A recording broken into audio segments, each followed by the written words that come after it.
আজকে আমি আপনাদেরকে জানাবো সূরা কাউসার 3 বার পাঠ করে টাকার মধ্যে ফু দিলে কি হয়।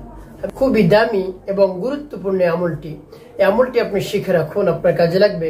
এই আমলটি করে যখন উপকৃত হবেন, লাভবান হবেন, তখন বুঝবেন কত দামি এবং কত গুরুত্বপূর্ণ আমলটি। তাই আমলটি কখন, কিভাবে, কোন নিয়মে করবেন এবং আমলটি করার ক্ষেত্রে আপনার কাছে কোন জিনিস রাখতে হবে আমি বিস্তারিতভাবে অতি সহজেই অল্প সময়ের মধ্যে আমি বলে দিচ্ছি। অতি সহজেই আপনি আমলটি করতে পারবেন। তাই বিস্তারিত জানার জন্য, আমলটি শিখে রাখার জন্য ভিডিওটি শেষ পর্যন্ত ধৈর্য এবং মনোযোগের সাথে দেখার অনুরোধ থাকবে। এবং আমার চ্যানেলে যদি আপনি নতুন দর্শক হয়ে থাকেন, তাহলে নিত্য নতুন ইসলামিক ভিডিও সবার আগে পেতে আমার চ্যানেলটি সাবস্ক্রাইব করে রাখুন। তো প্রিয় ভাই বোনের, এই আমলটি আপনি কখন করবেন? এই আমলটি আপনি ফজরের নামাজের পর করবেন। ফজরের নামাজ জামাতের সাথে আদায় করে তারপরে আপনি এই আমলটি করবেন। তার কারণ হলো ফজরের পর আপনার মন মানসিকতা ভালো থাকে, আপনার মন ফ্রেশ থাকে, একেবারে মন স্থির থাকে। ফ্রেশ মন নিয়ে, স্থির মন নিয়ে যদি আপনি আমল করেন, সে আমলে অতি দ্রুত কাজ হবে, অতি দ্রুত আপনি উপকৃত লাভ করতে পারবেন। তাই ফজরের নামাজের পরে আপনি আমলটি করবেন। তো আপনি ধরে নিন আপনি ফজরের নামাজ আদায় করেছেন। ফজরের নামাজ আদায় করে নামাজের মুসল্লা আপনি বসে আছেন। তো আপনার যদি অজু থাকে তাহলে তো ভালো, অন্যথায় আপনি উত্তম রূপে অজু করে পবিত্রতা অর্জন করবেন। তারপরে আপনি নামাজের স্থানে বসে সর্বপ্রথম আপনার জীবনের গুনার কথা স্মরণ করে মহান রব্বুল আলামিনের কাছ থেকে ক্ষমার উদ্দেশ্যে, গুনাহ মাফের উদ্দেশ্যে, তওবার উদ্দেশ্যে গুনাহ মাফের দোয়াটি আপনি পাঠ করবেন। সেটি হলো আস্তাগফিরুল্লাহ রাব্বি মিন কুল্লি যামবিন ওয়া আতুবু ইলাইহি লা হাওলা ওয়ালা কুওয়াতা ইল্লা বিল্লাহিল আলিয়্যিল আযীম। এই ইস্তিগফারটি যদি আপনি পড়তে কষ্ট হয়, তাহলে ছোট্ট ইস্তিগফারটি আপনি পাঠ করতে পারেন, যেমন আস্তাগফিরুল্লাহ, আস্তাগফিরুল্লাহ, আস্তাগফিরুল্লাহ। এভাবে ইস্তিগফার যখন পাঠ করা হবে, আপনি নবীজি সাল্লাল্লাহু আলাইহি সাল্লামের শানে 3 বার দুরূদ শরীফ পাঠ করবেন।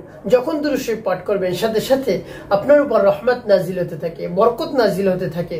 10টি গুনাহ কেটে ফেলা হয়, 10টি গুনাহ মাফ করে দেওয়া হয় এবং আপনার জীবনের গুনাহ থেকে 10টি গুনাহ মুছে দেওয়া হয় এবং 10টি নেকি যোগ করা হয়। এবং মহানবী সাল্লাল্লাহু আলাইহি সাল্লাম আপনার জন্য বেশি বেশি দোয়া করে, কল্যাণের দোয়া করে এবং গুনাহ মাফের দোয়া করে। তাই আপনি মুহাব্বতে দুরূদ শরীফ পাঠ করবেন, যেমন সাল্লাল্লাহু আলাইহি ওয়াসাল্লাম, সাল্লাল্লাহু আলাইহি ওয়াসাল্লাম, সাল্লাল্লাহু আলাইহি ওয়াসাল্লাম। এভাবে ইস্তিগফার এবং দুরূদ শরীফ যখন আপনি পাঠ করবেন, এরপর আপনি কি করবেন?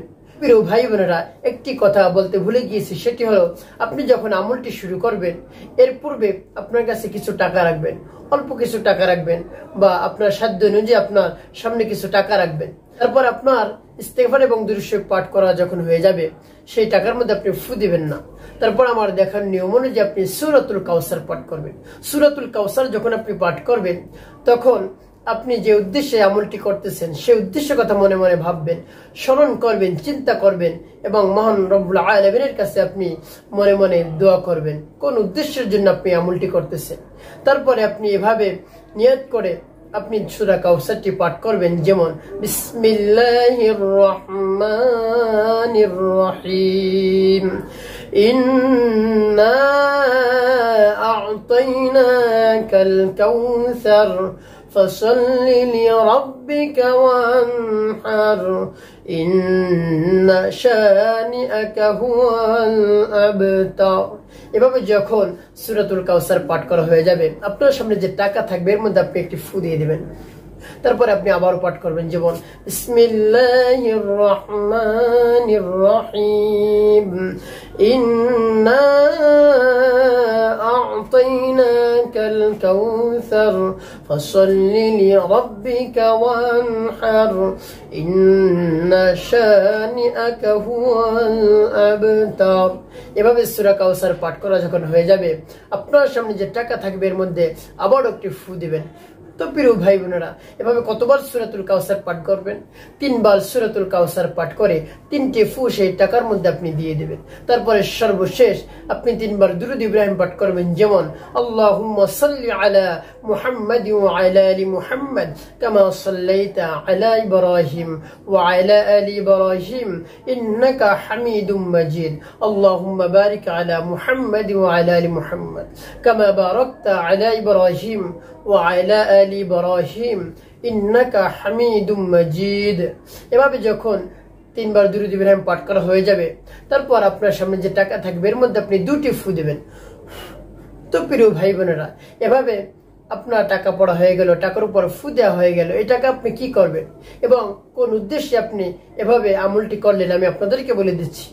আমি শুরুতে বলবো এই টাকা আপনি কি করবেন। এই টাকাগুলো আপনি এতিম মিসকিনদেরকে দান করে দিবেন।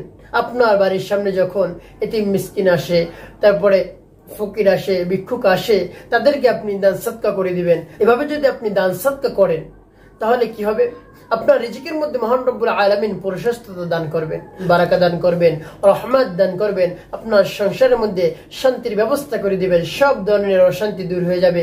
আপনার সংসারের মধ্যে শুধু উন্নতি আর উন্নতি হবে। যত ধরনের বালা মুসিবত বিপদ আপদ রয়েছে সবকিছু মহান রব্বুল আলামিন দূর করে দিবেন, আপনাকে সম্পদশালী করে দিবেন।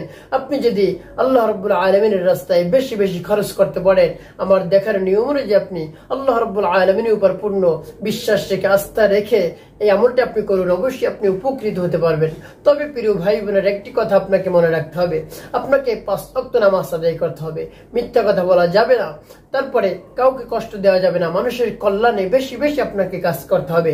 তাহলে মহান রব্বুল আলামিন আপনার জীবনকে সুখময় করে দিবেন, শান্তিপূর্ণ করে দিবেন। তাই আমার দেখানো নিয়ম অনুযায়ী আপনি আমল করুন, অবশ্যই আপনি উপকৃত হতে পারবেন।